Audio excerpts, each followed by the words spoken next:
The over 30 million people at various level of social and economic progress. And so everybody, have their own needs and demands that leadership must create that environment for.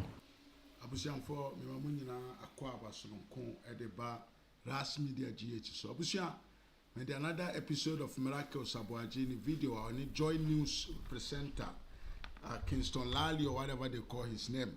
The guy wanted to play smart, but Dennis Miracles show himself. Nyan say the way. Yam fan chiche. Abusia I'm gonna go to video nearby. You better send to us. So come, but more than I say, you better subscribe to the channel. Now, you better comment. Now I like the video. Na video na to me a that's it. For them to thrive. And for me, I think that's what this whole thing we are doing is all about. And it's not changed. Right. And it's not going to change. Everywhere you go, Ashanti, Eastern, Western, Savannah, Upper East, Upper West, it's the same thing. The mason wants to wake up in the morning and have something to do. The carpenter wants to be productive. The taxi driver or the church driver wants to come back home in the evening and open his wallet and count how much it is that he's made. The market and be able to take care of his family. Absolutely. The market woman is expecting that he goes to the market and it will be a good market day. The young child that is dreaming to be a lawyer, a medical doctor, a teacher, has an opportunity to dream, and it doesn't end only with dreams, but has that enabling factors to serve as a launch pad for them to become whatever it is that they become. And so that basically is what the people are looking for. The people also acknowledge that it's always work in progress. But at every point in time, there's a child that is in primary, there's a child that is in basic, GHS, there's a child that is in secondary school and the university. At every point in time, there's a Ghanaian citizen that needs medical care. At every point in time, there's a Ghanaian citizen that wants to be able to move conveniently from one point to the other. So you always have to be there for them, and the people are always going to ask of you what it is that you plan to do for them to be able to thrive in their daily lives. And I think that's what I see, that's what I hear, that's what I encounter, and that's what I gather from the feedback and the faces of the people. So expectation, I'm sure the expectations are very high ahead of this election. For me, from where I sit, I've watched the political space. You've also been in the political space.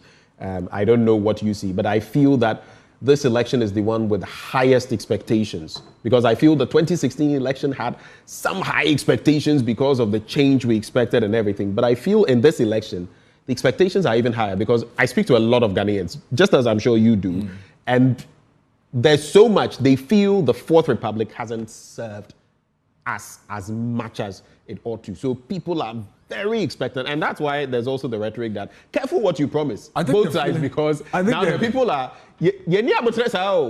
I mean all of us. All of us. I think that we must be fair to the generations that have come to past. Every time we go for an election, the people have a right to be expectant.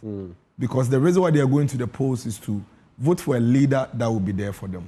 And I doubt if there's ever been an election in this country where the people were not expectant or were less expectant than we're experiencing now. It's all about the euphoria that builds along the way. I mean, which of the elections did we have, even in our Fourth Republic, that didn't have high expectation? 1992 was a fresh one. People were excited, people were expectant, people wanted to go to vote. 96, well, let's do it. 2000 was a big deal. I'm not saying there are never expectations, but I feel, for example, 2000 with Kufuor coming in, I saw the expectations. Yeah. I felt it was a different vibe, and you could tell something was shifting. 2016, I felt that vibe. You see, I've skipped 96, 2000, 2016, and 2024. I mean, we go out, and when you have interactions with people, it appears. But the point is that as political leadership, you have a responsibility to convince the people. I think it's the right thing to do. Give the people a compelling reason to trust you to lead them going into the future, and that's what Dr. Mahmoud Bamia is bringing on board. And like you said, ultimately, all these things that we are doing is to ensure that every Ghanaian everywhere gets to be productive and is able to feel safe in his own country, is able to feed his family, is able to provide the basic needs for his family. And then we all live a very decent life. It's all about food, shelter, and good health. And I think that if the people are highly expectant of these things, then there's a reason we need to give them that. And that's why, for me, conversations like these are very important. I mean, I saw you make a lot of presentations. I think that is what this election should be about. I think this election should be less of emotions and sentiments. I think this election should be about properly interrogating the issues and separating selfish personal interest from what it is that would directly benefit the people. And if you are involved in all of these and in shaping the conversation, and you do not situate yourself in that space, then you are being very, very unfair to the people, and you may have to answer to it at one point or in time. I think that our conscience should prick us to let us go to the people and say, this is genuinely what I think my solution is to A, B, C, D. What do you think? And give them a reason to trust that you would be able to deliver. But it's not enough for us to just go about, like you said, just go and be telling them, no. And I think, in fact, if you compare the Ghanaian voter this year to the Ghanaian voter 8 years, 9 years, 10 years, 20 years ago, we've seen a lot of progress. People are analyzing things a lot more differently. People are breaking down things a lot more differently. And that's why you see that you're not getting that feel that you're expecting to get, in previous elections, because people are really analyzing the situation. You also have an interesting election. You also have social media and Gen Zs who are viewing things from a very different all angle. The things you are we are not doing today. Before 2000 newspapers. What These are things the we are discussing today, and they were discussed last night. Everything on this front page was discussed last night. So there's a whole lot of difference in the voter, orientation that. Let's quickly get into the NDC's youth manifesto ahead of. They've come through with that, and you are now coming through, and they will later also come through with their own manifesto. If you look at the youth manifesto, the number of times youth was used in that 143-page document, 73 times, and 57 promises made. I don't think I need to remind you of them. I know you're fully aware of what promises were made. In terms of the 2020 manifesto and similarities, upskilling the youth in digital skills, introducing a 24-hour economy policy, training 1 million youth in coding, something that your side has also dabbled in, establishing a Ministry of Youth Development. There's also increasing access to quality education from basic to tertiary levels, and of course that's where the tuition fee for level 100s at our tertiary institutions, public tertiary institutions, comes in. Reducing data costs, dedicating funding for free senior high school. There's a whole lot more that is made mention of that I could get into. Increasing access to quality education, partnering with religious bodies and NGOs for skills development. You can talk about the private SHS structure also coming on board, free SHS. Your reactions to that. I want to get into your own manifesto launch, but let's start from the NDC's youth manifesto. Honestly speaking, I have very little to say about this because, the reason we put out manifestos is to try and prefer solutions to the obvious issues that the Ghanaian people would want solutions to. I think the real issue here is not about listing the things. The real issue here is about testing the credibility of the people who are listing these things and as to whether they can do it. I mean, when I come and meet you at home and I realize you haven't eaten the whole day, the easiest thing for me to say, I'll give you food. Isn't that the solution? So I'll tell you, I'll give you food. But the question is, do you believe I'll give you food or not? And that's where the real detail is. So following through on promises? Oh, of course. I mean, otherwise, putting it together in manifesto is not a big deal. You just look at all the challenges and issues, and then you list. You don't have bed, I'll give you bed. You don't have food, I'll give you food. You don't have water, I'll give you water. That's all you are putting. That's basically what they've done. But it's not what all of you do. Yeah, that's the point I'm saying. No, there's nothing wrong with that because you're putting solutions together. But the difference is the credibility to deliver. And the people would look at you and do a litmus test on you to check whether you are one that has ever had an opportunity to do these things and what did you do? How did you handle it? And whether they can trust that these things you are listing are things you can do. You pick the NDC's manifesto they put together in 2012, and you realize that they succeeded in implementing just about 23%.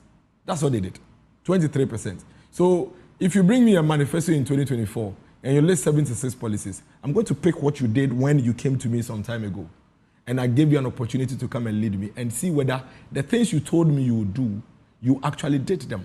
And then I'll pick your opponent and see what your opponent said they would do and see whether the things they said they would do, they did them. That is what the Ghanaian voter is going to use to take a decision. But I can tell you otherwise, that's why you always hear the political parties throw allegations at each other. You have stolen my idea, because their challenges are the same. And the solutions to the challenges are the same. I want your quick take on this. Well, there's a comment that comes through. This person says, the compelling reasons they give for us to vote, and this came to me personally, so it's not on the compelling reasons they give for us to vote. I think you should, I want you to pay attention to this. The compelling reasons they give for us to vote should also be truthful. Yeah. And it should be about more than the basics of food and work and housing. Absolutely. We can't always be fighting for the base of Maslow's hierarchy of needs. At what point do we start striving for self-actualization, which is at the top, which is where you are living a certain decency of life and you are fulfilling, basically you are living your best life. You see, and you are using your talents to the best of your ability. Where do we get there? They are basics now. No, because you see, the basics are crucial. What governments are responsible to do, basically, is to make sure that everybody has that enabling environment. That's what government's role is all over the world. Make sure that everybody has the needed platform to acquire the right skills. Make sure that everybody gets the needed room to get educated. Make sure that when somebody is sick, they all have access to good quality health care. Make sure that when it comes to public transportation, everybody has access to it. Those are the things. You create that opportunity so that everybody can use that as a launch pad to head towards self-actualization. I mean, self-actualization is not given by any government.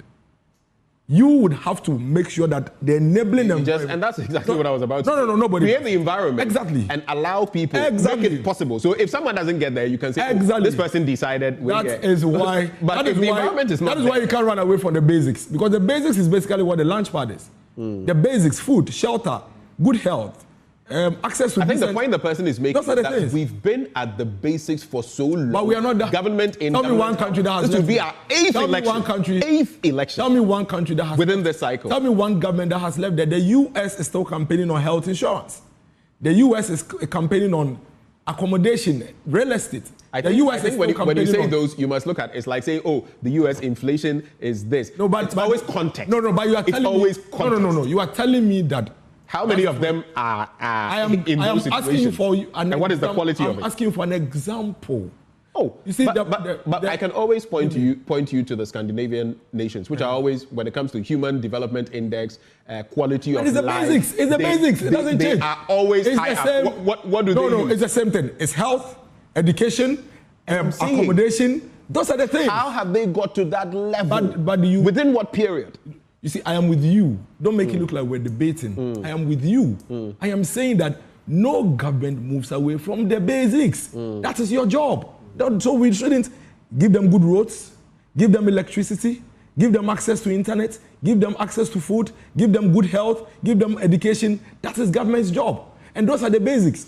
So you have to make sure that you create these environments for your people to thrive. So I am 100% with you on that. But I am saying this, it's not enough for you to list 76 promises. Let me give you a quick example. You remember in 2008, in fact, in 2003, when the then MPP government President Kufuor decided to introduce health insurance to make it universally free for everybody in the country, the NDC opposed it. In fact, they boycotted Parliament. They called it all manner of names. They said we're not ready until health insurance was introduced. Then fast forward. But there had been proposals for that, even in the NDC period. No, you know that? No, it's false. In fact, let me tell you, it is a Catholic... It is false. It is false. There had been proposals on that. It is false. What is false? There was... So are you talking about proposals or health insurance? I say proposals or... I'm saying that there had been discussions but if you propose... So hold on. Wouldn't necessarily be that, oh, let's never do it or something of the sort. Of course, there would be concerns about... No. It was about let's not do it. It was about it. It is a fact. But the records are there. No. Are you going to? The facts are there. It's not about speculation. Go ahead. In the year 2003, when the National Health Insurance was being done, the NDC were emphatic. They were emphatic. Like the same way when we're trying to introduce free education, the education minister of the NDC said that even in Nkrumah and the Soviet Union, Leo Kran, he's on video, on your own platform. He said that even Nkrumah couldn't do free education, universally free education. And that if free education was easy, Nkrumah and the Soviet Union would have done it on video, in an interview in your studios. So they made those comments. Fast forward. When National Health Insurance was introduced and they realized, hey, this is fixing a big issue for the people. And that has become a big deal for our people. And if you don't align with the National Health Insurance, you're not likely to win an election. Do you know what the NDC did? In 2008, 4 or 5 years later, they said, oh, you know what? The National Health Insurance that we boycotted, the National Health Insurance that we fought against, these people who brought it, they couldn't even do it well. And that, vote for us. When you vote for us, that health insurance that we said wasn't possible, we will bring one-time premium and that we can even implement it better than they did. This was the NDC. Then we voted for them. In fact, one of the reasons why the Ghanaian people voted for the NDC in the 2008 elections was because they promised a one-time premium for national health insurance. 8 years in office. 8 years in office, they didn't only not fulfill that promise, but they even almost collapsed the national health insurance to the extent that 1.5 million beneficiaries left the policy because it was non-functional. Now, it's the same game plan. Introduce free SHS. They fought against free SHS from its inception policy idealization point, 2008. When the MPP announced it, they said, oh, it's not possible. It cannot be done. Forget them. This is not something that is easy. Nkrumah would have done it. Everybody, they said they are not going to implement free SHS on the whimsical promises of a desperate politician. John Mahama said that if he has 2 billion, he will not put into free SHS. The aide to John Mahama, Felix Kwachofosu, said that it is a scam. It is nothing but a scam.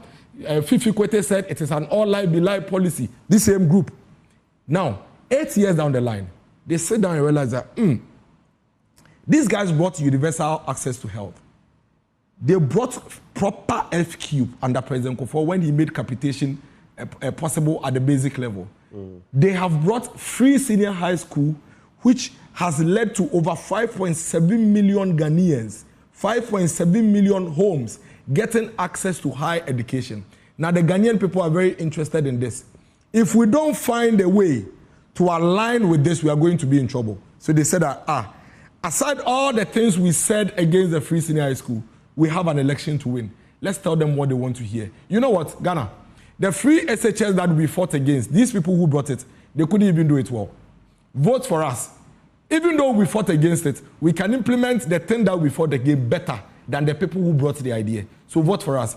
We'll make private schools part of the free SHS. We improve the thing that we said it wasn't possible. And then you know what? When your students that we said will not pay for them to go to secondary education, if they hustle, if they struggle, if they strive and shed blood to go through the secondary education and they manage to get to tertiary level, for the universities, when they come to level 100, we'll pay for that level 100 fees for them to go to school.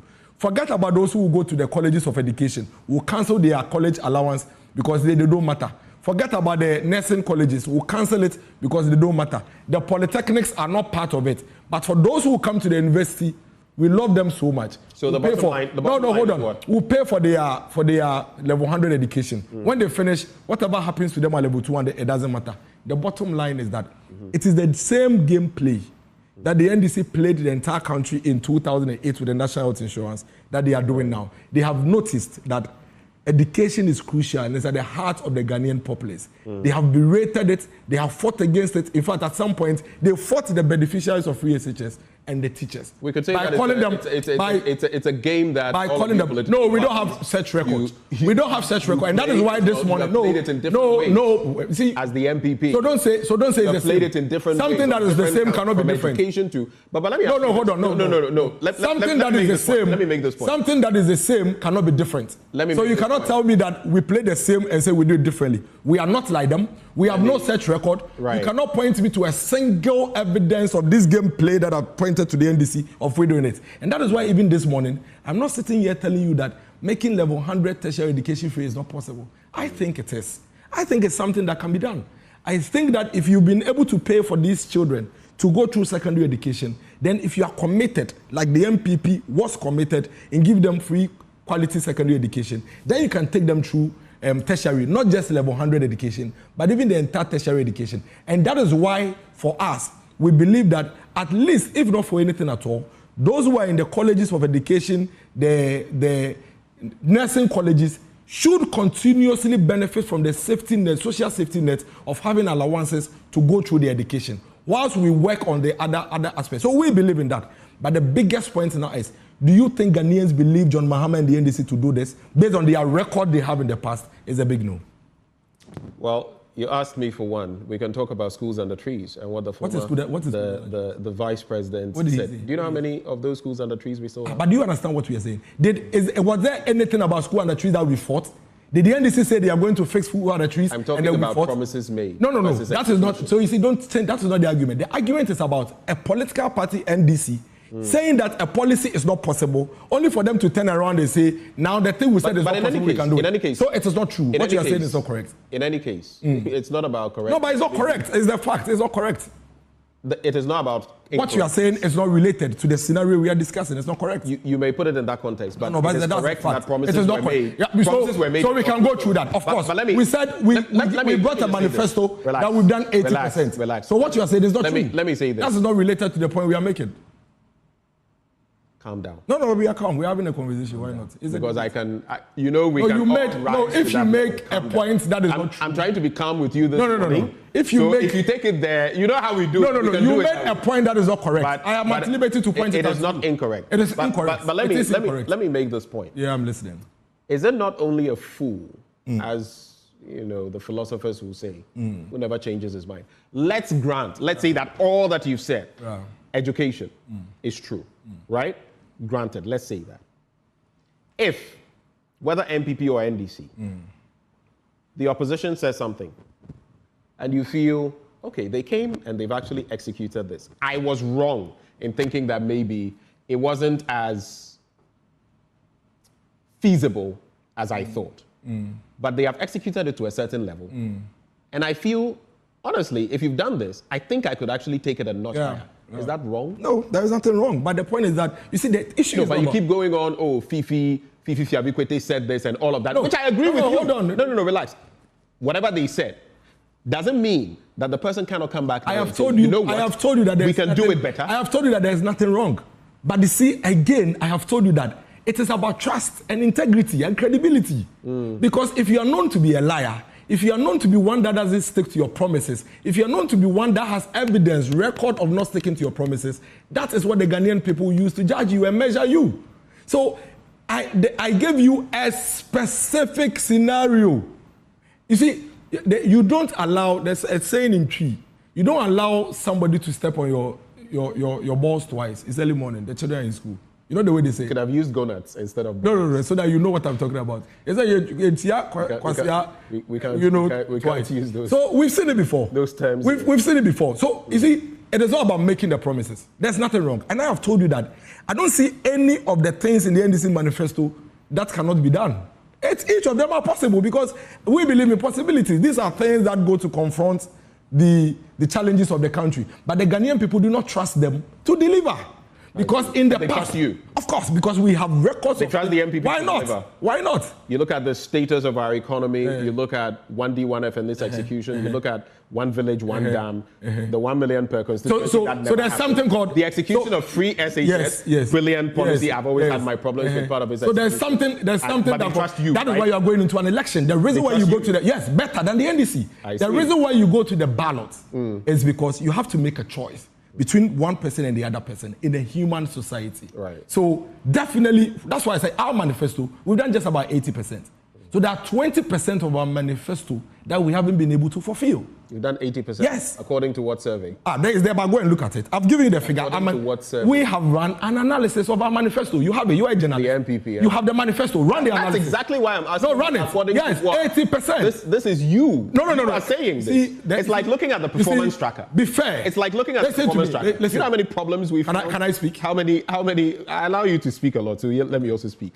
how many, I don't want to use the word, but how many inaccuracies we Let me found ask in you the something. performance Let me tracker, ask you a for example? specific question. If you haven't done it, you haven't done it. Have you run an analysis of implementation in this MPP's manifesto? What percentage did you get? Have I run what? An analysis of the implementation of the MPP's manifesto. What percentage did you get? I don't have a personal Exactly. percentage. No, relax. But I have seen some of these surveys that do not have anything close to your 80%. Which one was that survey? Let me check it now for the viewers. I don't remember exactly. You have but I'm saying that there have been a number of approaches. Don't do this. Don't let us relax. But there have been a number of how would I say? I wouldn't call them surveys. But they have analyzed some of the promises you've made. Even if I look at your anchor projects, your flagship projects, and that's what I just mentioned. I mentioned about 5 of them. Can I speak now? Can I speak now? What would be your execution rate on these 5? Hold on. Can I speak now? So I told you that we've implemented 80% of our manifesto. Then you tell me that we've done an analysis of some of them and it's not been done. Of course, there's a 20% that hasn't been done. That's why I asked you a specific question. You challenge the 80%. So you should have a figure. That has not been done. No. I see. You challenge, so you don't have a figure and yet you are challenging the figure. It doesn't add up. Before I confront you and say that your analysis of a figure is wrong, I should have mine. So no worries, there is time. Take your time. Take the manifesto of the MPP. Take the manifesto of the NDC. Do the analysis. Come back. Show it like you have done here. Don't come and say it with your mouth. Tell me. Line by line. Tell me, Dennis. Hold on. What goes into the 20%? Why do you do this? The 20% that is left. Why do you do this? The 20% that is. Why do you do this? But you know we have a time. Right? Yes, but we don't have all the time. So you because I want us to get into. So you want to take all the time. Okay, you finish. When you're done, tell me the 20% now. What goes into the 20%? So you see, go and take it. Bring it to your screens. Line by line. They said they would do this. Have they done? They said they do it. Then when we finish, we calculate. So let's do a quick line by line. We can do the flagship. No. Let's do a quick. Why no? Bring the manifesto. Let's do a quick line by line on I'm not going to let you to flee. 1 D1F, 1 village, 1 dam, 1 million per constituency. You're not helping the conversation. You see what you are doing is planting for food. What you are doing is one of the things that we usually do to our viewers. That amounts to misinformation and disinformation. What is misinformation about this? You cannot run 20%. I'm saying take it on these. Have you done it? Give me. Have you done it? You haven't. No, but you say you've done it, right? But so tell me. You say you've done it. So tell me. Can I speak? So listen. I am not one of those people that jumps around and do some of these things. You run an analysis on a set of data. You have 100 things. You say 80%. Would you let me speak? You say 80%. Yes, we have done 80%. On the 80%, the 20% you found that has not been done. I'm not even saying so for example, mine. I'm saying what you have done. Hold on. Give me the 20% on these flagship programs. For example, what is left? So for example, listen. We have run a test on our manifesto to determine that there are 80% of the things that we said we have done that we've been able to do. There is a 20% that is outstanding that we haven't been able to entirely complete. I'll give you a quick one. Look at the macroeconomic indicators. When we came to office, one of our main objectives was to move our inflation to a single digit, which we succeeded in doing between 2017 and 2024. But today, it's around 20%, from 15% to 20%. Clearly, it means that we haven't been able to achieve that, have we? Look at our forex exchange, our foreign exchange, and the currency. Clearly, we haven't been able to do that, have we? So, if I tell you that we have done 80%, it is not up to you, who hasn't done any analysis, to come and tell me that is not true. Then you ask me to tell you how you arrived at your 80%. It doesn't add up. You have to watch where you're going. No, but I'm merely saying, have you done it? Have you done it? Your purported survey. Have you done it? No, some things have been done on some sectors. Which one? Do you have some sectors have been done? Which one? I don't have the information here. I'm saying that some sectors. Isn't that some sectors part of the 20%, even if you identify something like that? Okay, so you've had your say. Let me talk. We've done analysis. Exactly, talk about that. In blunt thoughts, for example, I've used some data on, let's say, education, on different aspects. I don't have them immediately before me. I will not be one of those who will come and say something because I don't have the information here. But I'm saying that you claim you've conducted a survey and that 80% is done. The 20% you should have a fair. But I've told you. So that you can complete. But I have just told you. Putting you to your flagship program and you keep fleeing. But no, I've just told you. You said the 20% that we haven't done. I've just told you some of the 20%. So what are you talking about? How do you contend somebody's analysis when you don't have a contrary figure? So speculations. Throw it in the air and then we move on. That will not be allowed. Have you done a test? And I think it can be done. Again, it's not too late. Let me ask you this. It's not too late. We still have time, 4 months. You can run that test. I think you should do it. If the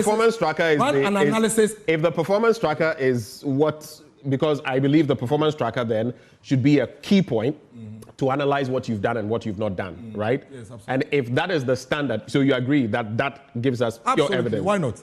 If that is the standard, then we are lost. What is your figure? What is your figure? What, if or you are doing it based on the screen that you watch. But why are you doing this to your viewers? Have you done analysis of the performance tracker vis-a-vis the manifesto? Let me ask you. No, have you done that? Let me ask you. So how did you come to that conclusion? As for the analysis against the manifesto? Tracker, No, you are wrong. So you see, the analysis of the data on the performance tracker has been done. And let me tell you how. We are talking about running an analysis and implementation status of a manifesto. What you do is not an analysis of the performance tracker in isolation. You take the performance. What makes tracker. you think we've done it in isolation? But I asked you, so tell me the manifesto. And I'm telling you that the implementation. Even after the establishment or the release of the manifesto track, tell me the manifesto analysis that you did, the status of implementation. Tell me. Relax. When I asked you the 20%, you couldn't. I told you. I said I've told you. I don't have all of them. I have told you. I said what did you mention? I've told you. Macroeconomy has done. I said that the macroeconomic indicator we give specific problems. Which indicators? For example, we said inflation. We take it to single digit. Is at double digit. Didn't we? Look at what is happening to the foreign exchange, the cedi. So those are things. But this is in reverse of the points you are trying to make. Those are the 20% we haven't been able to achieve. What are you talking about? I see. What are you saying? What are you saying? That is the 20%. So what else goes into the 20% from the other angles I mentioned? Because I don't even want to stretch it. Your flagship program. So you see the point you are missing here is this, and that's the problem. You asked about the status of implementation of a manifesto. I tell you, we've run an analysis and we've done 80%. You ask me the ones that I think form part of the 20%. I give you examples of some. You have none. But here you are debating. What makes you think I have none? But I've asked you, tell the people. I said, what figure did you get in terms of implementation percentage? But I'm telling you that I cannot give you figures that I do not have readily here. But how do you debate? But I can debate you on what exactly you think, because you've given me a figure. So let me ask you something. You see, let me tell you, Ghana has moved on. Moved on from what? If you ask me. Moved on from what? If you ask me. No, moved on from what? If I ask you to tell me what forms even 70% of what you think MPP hasn't been able to do, how are you going to establish that? By barely mentioning one or two things? I just gave you your 5 flagship programs. And you think that forms and that forms how much percentage? Tell me, that forms how much percentage? If I look at, for example, your promise, 1 million per constituency, were you able to fulfill that forms? Let's say we have. No. Let's say. Relax. No. Let's just say. Relax. Let's just say. Do you want to talk throughout the show? Let's just. Do you want to talk throughout the show? Ask me. $1 million per constituency. You were not able to fulfill it. Fulfill what?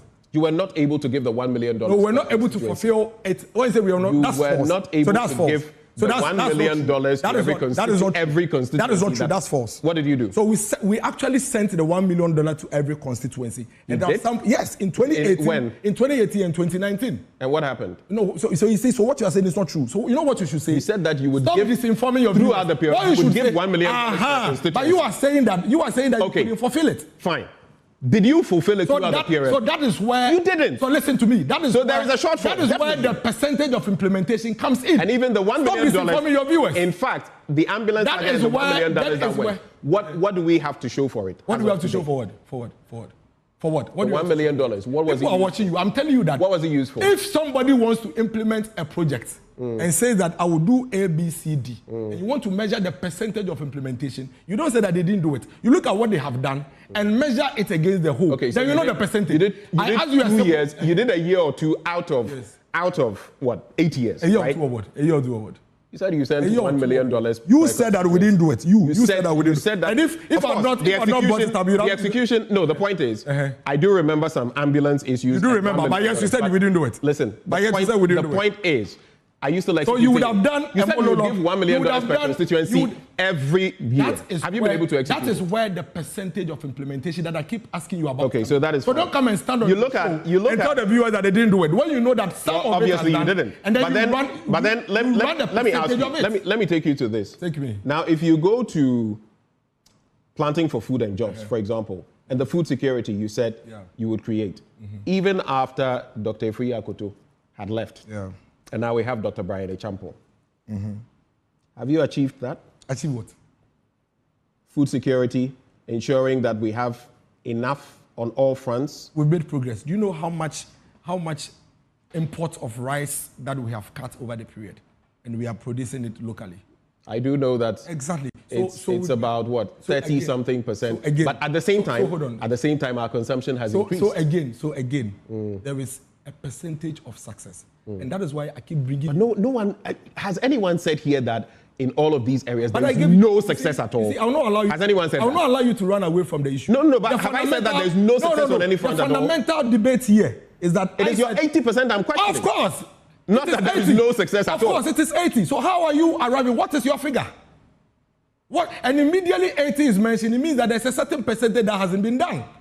Because it is not 100%. So what is your figure? So you've really made us waste 10 minutes debating something that you have nothing to show Waste. Yes, debating something that you have nothing to. According to your logic. But these are the probing questions we have to ask on the very thing. No. You're telling me you have 80%. Yes. You're telling me that you sit an exam, you claim you have scored 80%, and you don't know which questions you actually messed up on. You got the wrong. Problem you have, and actually the problem you are having the loss of 20%. The problem you're having is that is that what you're telling me? You see, the problem you're having is that you are struggling so much to make the point you made, which is you are human. Obviously wrong, look good. I told you that. It's not a problem. I'm saying me to give you scored 80%. 20%. There must be some questions you got wrong. Bro, you are wrong. You can't tell me. I told you, but I mentioned that you mentioned that macroeconomic indicators and inflation has gone up. Is that not part? I was tagging you. Fine, it is part of it. So what are you talking about? Why you let us waste time to discuss something? Five. Okay, you are right. Let's move on. You are right. Five of your flagship. You are right. Let's move on. And you can't even. You are right. Let's move on. You are right. Let's move on. It is wrong for you to continuously be fixated on a falsehood simply because you want to be proven right. So you are right. I tell you about analysis of a manifesto we have done. Shouting is dependent on how you want to call it. At it. I tell you about analysis for a manifesto we have done. You haven't done any. You contest the figure. And I ask you, what is your figure? You don't have it. And you are picking on things. You are speculating. You can take it that way, that we've never done you are right. Let's move assessment. On. You are right. Let's move on. But you said you haven't done it. But let me ask you then. Yes. Moving on to this Sunday and your manifesto that you are coming up with. What can be expected in there? And how will it make the ordinary Ghanaian better? This manifesto is heavy on jobs. Heavy on what? Jobs and business. Jobs and business. Basically, that is what. Now I'm itching to hear this one. Can you let me speak? Oh. Why? Because I said I'm itching to hear it. You're interrupting me too much. I think that the MPP really believes that over the past years, not just with the Akufo-Addo government, but even in the Akufo government, been very heavy on social safety nets. In fact, most of the social safety programs you can think of are programs that are introduced by the MPP government. The health insurance, making basic education free, increasing access to secondary education and making it free, ensuring that the children who graduate from these secondary schools are able to have access to tertiary education without money being a problem, and all of that. So we've had a couple of these social safety nets running. We have the livelihood empowerment program and a couple of them. We've increased the facility for the persons with disability fund and supported them and all of that. It is time for us to begin to move towards pushing these skills and these things we're giving to the people towards becoming productive. And so the manifesto is heavy on getting private sector to really thrive, expand, increase production, empower the citizenry to be able to access some of these things that the private sector or the industry will produce. And by so doing, once they expand it, they definitely need to employ and recruit. So a lot of jobs. It is entirely jobs. About 90% of the manifesto that you're expecting to see on Sunday is about jobs, businesses, and the private sector. Okay, it's about the trader on the street. It's about the businessman. It's about the importer. Let's stay there. Let's stay there a bit. In 2016, one of your manifesto promises, job creation, employment. Yes. 2020, same. We're in 2024. Before you came to power, you were promising jobs. Yeah. You are at the dawn of another election after 8 years. You are promising jobs. Yeah. Of course, it is not that room for jobs ever ends. But when you look at unemployment, for example, hovering around 2016, around 7+%, and now 14+% in terms of unemployment. Would you say that on the score of jobs, you have done what you said you would do, for which reason we should trust you now to be able to create jobs after 2024? Absolutely. Because we are the only government who, within 8 years, has produced the most jobs than any other government. So we have produced 2.1 million jobs, which we have the data to show for, the entire list of the 2.1 million jobs. And so if you're going to compare us... Let me just ask you here. When it comes to the jobs that you say you have created, are these sustainable jobs, long-standing jobs that apply, or is it like NAPCO and others where you are in and out at some point? No, they are sustainable jobs, very sustainable jobs. And we've actually put the data out. These are sustainable jobs only, 2.1 million. And the point you made is even the more reason why you need a government that has a track record and a scorecard for producing jobs. And so I like the point you made. As we are going into the polls, you are voting for John Mahama, His Excellency, or voting for Dr. Mahmoud Bawumia, His Excellency. Vote for the one that has the record of producing jobs. Look at the number of teaming jobs that have been employed. And still look at the number of teaming... You mean teaming youth? Yeah, teaming youth that are still in need of jobs. And so if you're going to vote in an election where you have a lot of young people looking for jobs, in spite of all the jobs that have been created, then surely you're going to go for the one that has a record to show in terms of jobs. I mean, for Mahama, we know his record when it comes to jobs. And I think that this election really, Akapo, is about jobs and businesses, no matter what you do. Because the woman at home is expecting his 35, 25, 26-year-old son to be out there working and bringing something home. And that is not going to change. The father out there is looking for their young girls to be out there looking for jobs and bringing it back. That is not going to change. And so as you go to the polls, ask yourself, what were the jobs that John Mahama created? They put it out there. It's in parliament. It's public. They said they created about 600 or so thousand jobs. That is out there. Nana Dankwa Akufo-Addo, Dr. Mahmoud Bawumia's government has created 2.1 million jobs. So if it's about jobs, the record is there. There's no debate about that. There's no contention about that. It's not about opinions.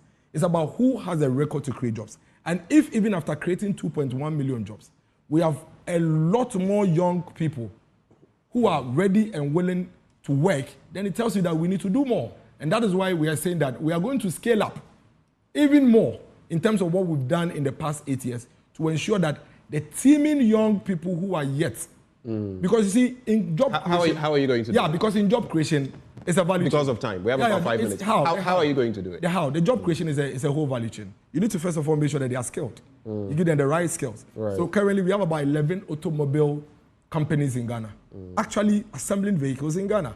And these automobile companies, they need to employ.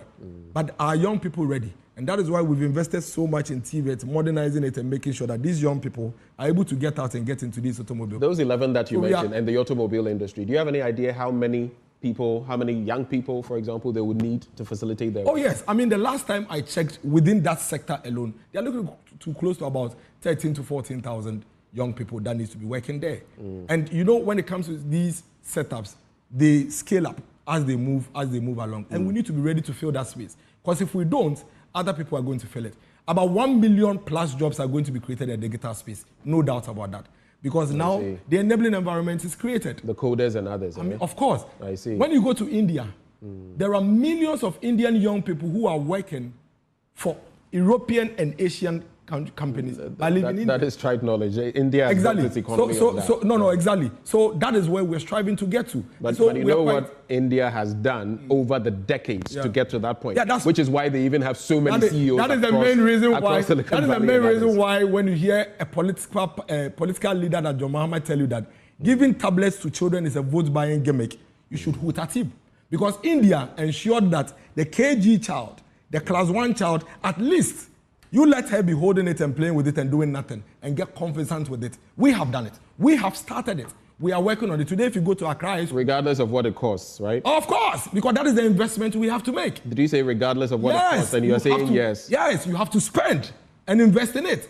Well, that buying a tablet that supposedly maybe should cost a certain amount is costing many times that. It makes sense for you? Whatever it is that cost to ensure that the Ghanaian child gets tablets.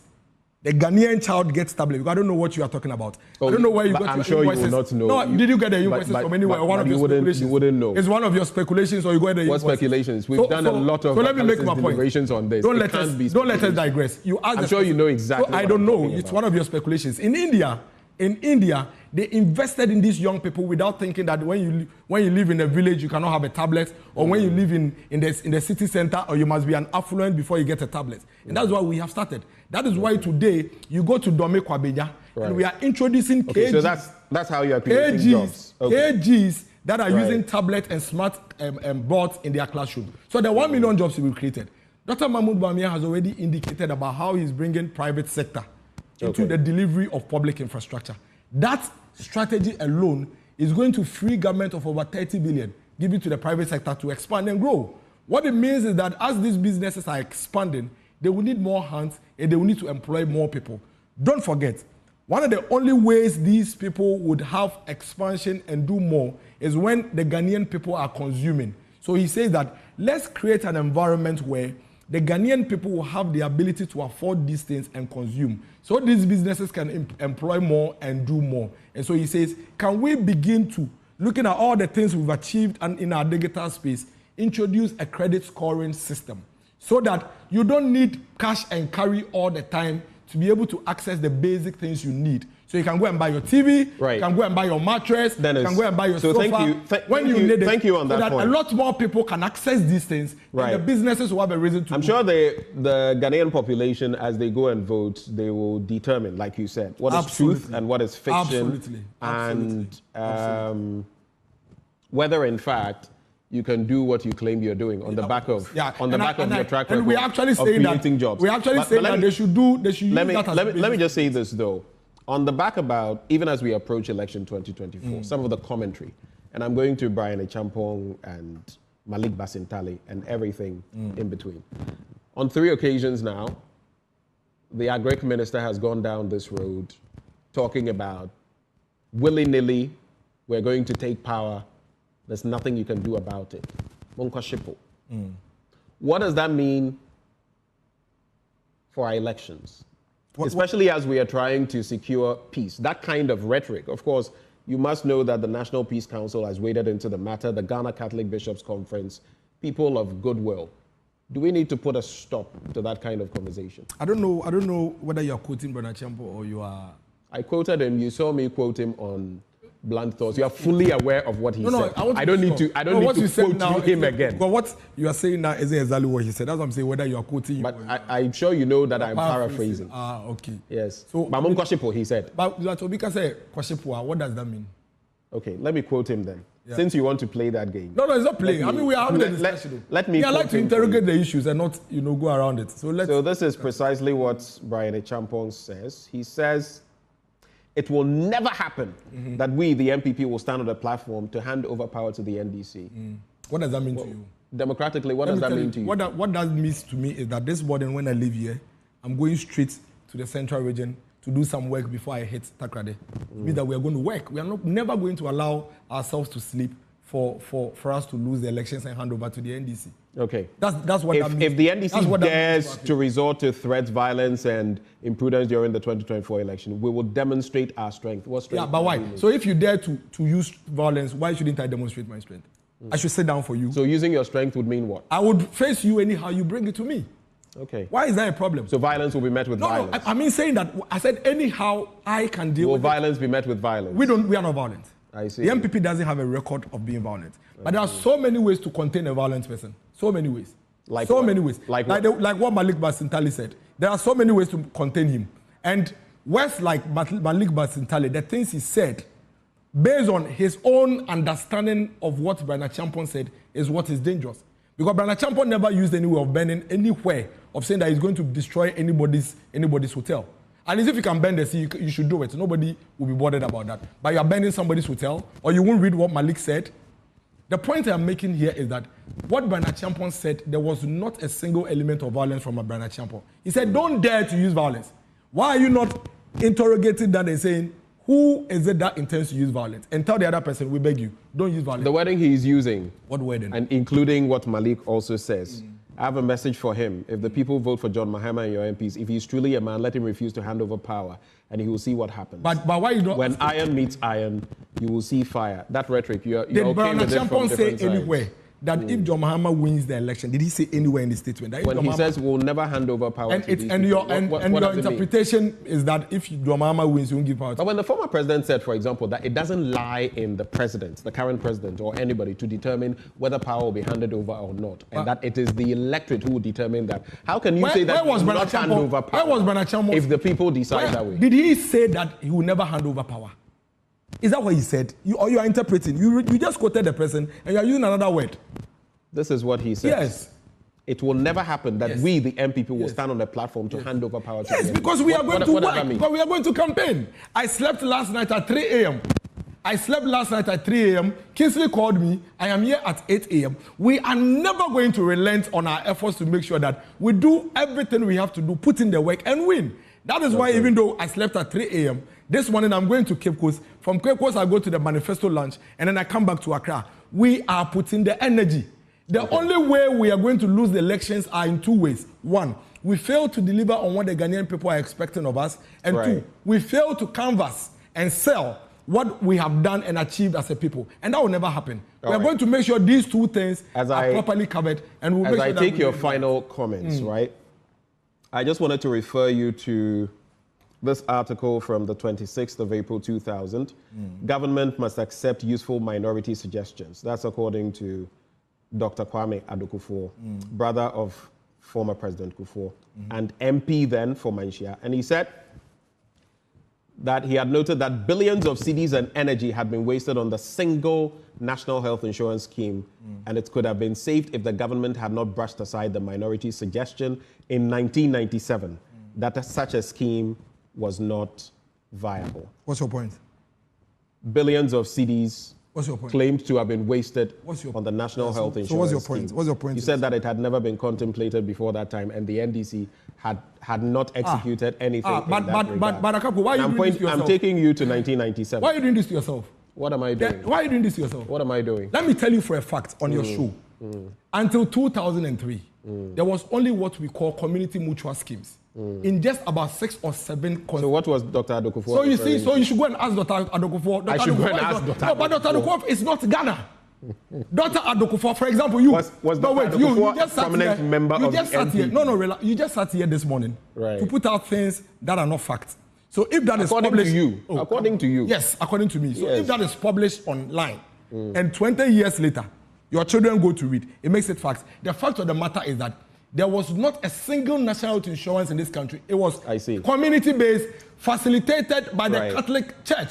Don't do this to yourself. This is fact. Whatever the case may be, this is fact. I'm and I don't know, you went back to it because again, you went back to Dr. Addo-Kufuor was referring to at the time, which you do not see. Which you should go and check. Anyway. You went back to this because again, media man, I should be right. You are wrong.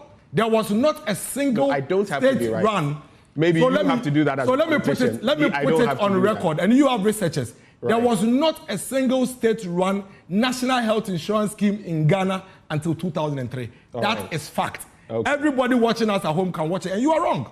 In trying to assess. Maybe you should have a conversation with Dr. Addo-Kufuor. No. But why are you quoting something that you haven't verified?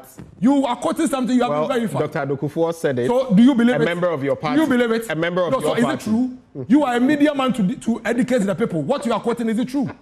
Dr. Addo-Kufuor said it. Is it correct? Anyway. Is it correct? That is. Do you quote anything at all you find online to be fact? Is that what you do? Calm down. No, I'm pointing out your inconsistencies to you. Is it correct? You seem to have been irked a lot this morning. No, because it's wrong. That is I'm egged because it is wrong for you to continuously have a platform that you have, which is a good platform, to be putting out things to disinform the people. Okay. There was not a single national health insurance in the end in Ghana before 1996. What you sought to do with the Addo-Kufuor quote is to create an impression that there was. You are wrong. You shouldn't do that. All right. There was none, zero. You've had enough time to talk. Are you done now? Thank you for the time. Are you done now? I'm done. Okay. Thank you very much for joining the conversation. Dennis Miracles Abwaje sat here with us talking about the fact